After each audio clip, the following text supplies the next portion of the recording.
some little stumps and little roots grew up out of the ground. And we said, I'm just so weak. I just can't go up. Let's sit down. We stopped and we sat down. And the sun looked like it was getting lower and lower. I said, we're going to have to try to make it home, because it's going to get dark and we'll be out here by ourselves.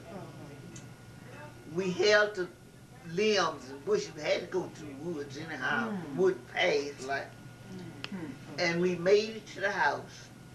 We had about a half a mile to go walking. We had done already walked about half a mile or a mile. And when we got to those woods, that's when we just got so weak and so sick, we just had to stop. But we did get up and made it home before it got dark.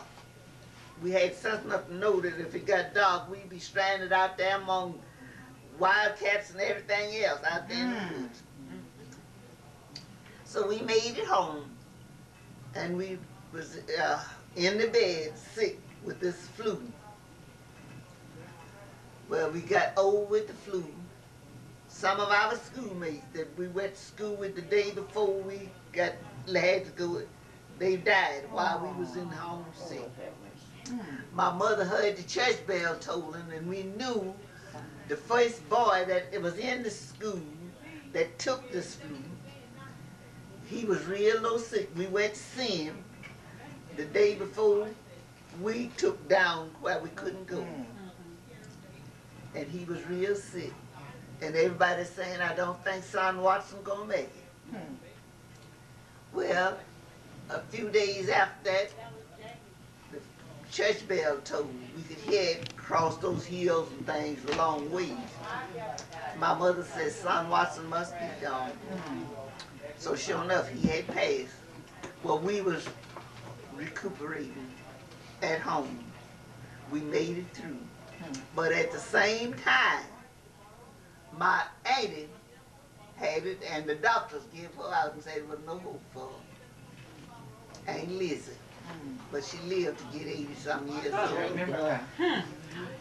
But she was good at that time. The doctor said there wasn't nothing else he could do. She may live till morning. There was nothing else he could do. But she lived about 65 or 70 years after then. But people were dying everywhere. Well, in the 6th grade, as I started on my grades, in the 6th grade, I went to school nearly every day. I didn't miss that 3 months in the summer. I didn't hardly miss that 4 months in the winter.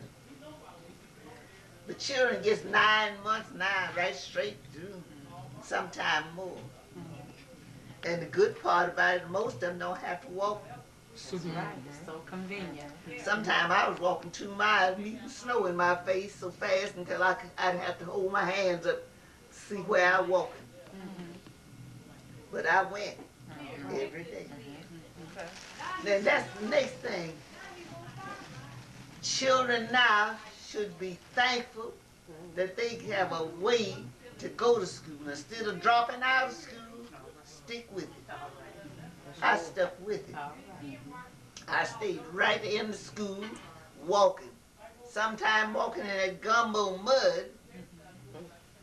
When you step down in it, you hear your foot pop when it pull up out of that mud. I went to school like that. And I hear children say, now, I didn't go to school last week because